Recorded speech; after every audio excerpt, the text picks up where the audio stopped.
Pembawa acara kita malam ini, Ari Fadil dan Aditya Nugroho. Ho, apa kabar? Alhamdulillah kabar baik, Pi.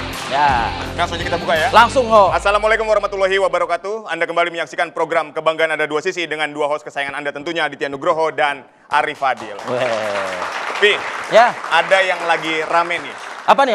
Ada ribuan warga negara Indonesia di Ya, betul. Kamboja yang minta dipulangkan ke tanah air. 2277 kok. Betul. Nah, ini buntut dari pemerintah Kamboja yang melakukan ekstradisi besar-besaran Ya. terhadap WNI yang diduga terlibat dalam kasus TPPO, tindak pidana perdagangan orang dan online scam, Vi. Itu ranah hukum negara sahabat, jangan kita utak-atik sih. Tapi kalau mengacu ke pernyataan yang tadi kita dengarkan bersama, Pak Mahendra Siregar, selaku Ketua OJK yang mengatakan mereka ini adalah pelaku. Jangan dicap mereka ini korban. Begitu. Setuju nggak kalau mereka pelaku? Saya kurang sepakat dengan pernyataan Bapak ini karena apa? Mereka itu kan tentu kan di tanah air mungkin saja belum ada kesempatan untuk bekerja. Sehingga untuk menghidupi keluarga mereka harus meninggalkan keluarga dan pergi ke lokasi yang sangat jauh di sana. Harapan ya mendapat pekerjaan begitu ya, dan juga perlakuan yang baik. Tapi memang ya faktanya memang terjadi ya, ada scammer itu ya, aktivitas kriminal yang berlaku di sana. Tapi kok kalau saya malah setuju dengan Ketua OJK, Vi? Kenapa? Ya, Letaknya kalau di mana? saya setuju bahwa ya mereka ini memang pelaku, Vi. Karena yang diekstradisi oleh pemerintah Kamboja ini ya yang memang jelas-jelas terlibat kasus TPPO tadi, Makanya. kan? Scam online tadi, Vi. Makanya tadi kan ada ranah yang nggak bisa kita jangkau, tapi kalau misalnya dideportasi kembali ke tanah air, ya dipilah-pilah lah mungkin ya, mana yang sudah jelas-jelas pelaku, mana yang korban. Ho, kita ngomong terus berdua, tapi yang 4 orang para pakar-pakar ngeliatin kita, Ho. Ini yang harus kita ajak Tingkat serta justru. tingkat kepedean kita lama-lama menurun lama-lama, Ho. Ya, oke. Baik, langsung aja kita mulai Langsung, ya. Ho, langsung. Nah, saya ingin ke Bang Hairil terlebih dahulu. Nah. Boleh mic-nya diambil, Bang Hairil? Jadi Anda setuju dengan pernyataan Ketua OJK yang menyatakan bahwa yang diekstradisi dari Kamboja ini adalah justru mereka Pelaku. bukan korban?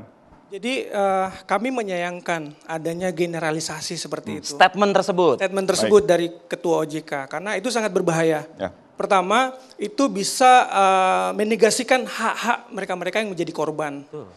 Kedua, karena itu disebutkan oleh seseorang yang punya otoritas yang tinggi di Indonesia, berpotensi membuat penegakan hukum terhadap mereka-mereka menjadi bias. Jadi belum apa-apa sudah dicap sebagai kriminal. Maksudnya Padahal apa? Bias tuh maksudnya gimana? penegakan hukumnya nanti bisa bias. Penegakan hukumnya sudah sudah mendapat label dari awal bahwa mereka ini kriminal. Padahal kan harusnya ada asumsi presumption of innocence bahwa Ya, tetap kedepankan ya. kedepankan aspek itu. Jadi adanya label di depan ini sangat berbahaya Nah, karena mereka diekstradisi sama pemerintah Kamboja. Apakah itu bukan berarti mereka dugaan gitu ya, kita ngomong dugaan deh, terlibat dalam TPPO dan kasus online scam itu? jadi banyak dari mereka minta perlindungan ke KBRI untuk sana. dipulangkan. Adapun kata ekstradisi yang dikeluarkan oleh Ketua OJK itu dalam konteks Cina untuk membenarkan pemidanaan terhadap mereka-mereka yang melarikan diri dari Jadi label online scam. ekstradisi pas di situ. Buat Pas untuk para warga pelaku. negara Cina. Enggak. Jadi kita nanti perdebatkan di sini apakah pelaku atau korban. Oke. Nah, konteks ekstradisi yang disebut oleh Ketua OJK, kita bisa lihat dari pemberitaan itu adalah bos-bos sindikat yang ditangkap di Kamboja atas desakan pemerintah Cina yang sangat kuat kepada pemerintah Kamboja dan minta dipulangkan. Jadi itu di luar dari konteks ribuan yang dipulangkan ke Cina juga. Jadi sindikat. Kita harus bedakan, selain pelaku scammer ini ada juga sindikatnya, ada orang yang membiayai, jadi banyak spektrumnya sebenarnya.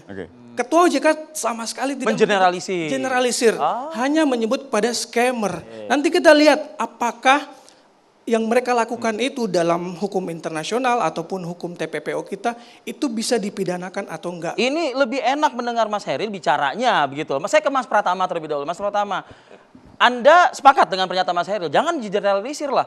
Kok orang niat mau memperbaiki taraf hidup ya, ekonomi hidup, langsung dibilang pelaku? Ya gini, boleh Mas Hairil ngomong seperti itu ya gitu. Tetapi juga kita jangan mengeneralisir itu adalah semua korban gitu. Kenapa kita nggak boleh mengeneralisir semua korban?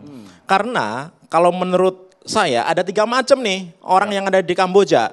Yang pertama memang dia ditipu untuk ke Kamboja, pasportnya Dirampas, disita gitu, disita. di sana disiksa, disuruh kerja tanpa dia tahu apa-apa. Nah, itu korban harus dilindungi tuh. Oke. Yang kedua, dia datang ke sana, pertama jadi korban, ya kan? Tapi begitu dia bekerja, kok enak nih ada bonusnya nih, gitu.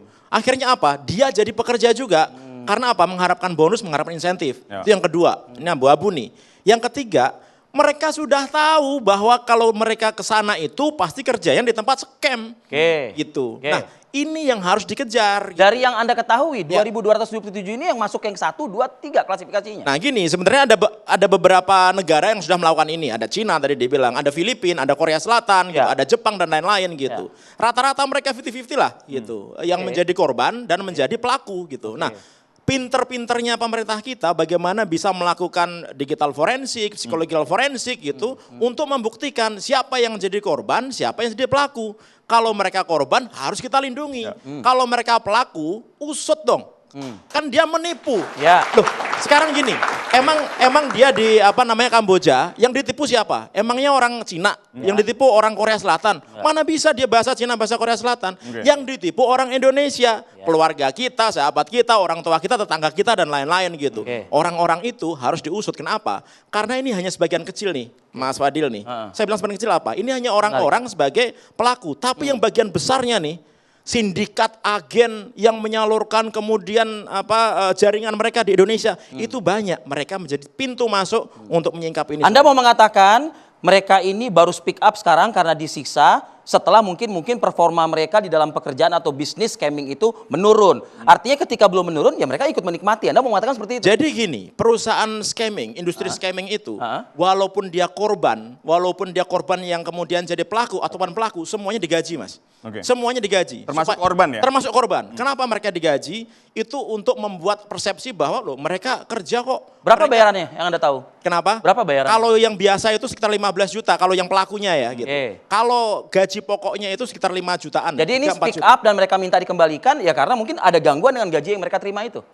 Gini, tadi saya bilang, kalau mereka korban, sebenarnya tanpa itu pun dia pengen pulang sebenarnya. Karena dia nggak bisa ngapa-ngapain. Mas, di sana itu orang kalau kerja, kemudian dia nggak sesuai target, Oke. disiksa, kemudian tetap nggak bisa, dijual ke perusahaan lain. Di sana perusahaan banyak nih. Ini ada Ya. satu komplek. Kompleknya scamming banyak, ada sekitar puluhan Perusahaan- hektar, betul. Perusahaannya Betul. banyak, mereka ya nggak bisa dijual. Oke. Tanpa pegang paspor, iya kan? Oke. Nah, ini mereka kan nggak ngerti apa-apa nih. Ini harus dilindungi. Tapi ketika mereka menjadi pelaku beneran, mereka tahu skripnya, Mereka mereka nyaman tahu di situ. strukturnya gitu. Mereka nyaman gitu. Mereka akan ngajak teman-temannya yang ada di Indonesia untuk kerja ke Kamboja. Oke. Banyak itu buktinya itu. Baik. Gitu. Baik, saya ingin ke Mas Hairil. Tadi jelas ya, artinya klasifikasinya dibagi tuh jadi 3 klaster. Nah, menurut Anda seperti apa supaya kita tidak mengeneralisir tadi bahwa ini memang pelaku atau ini korban gitu?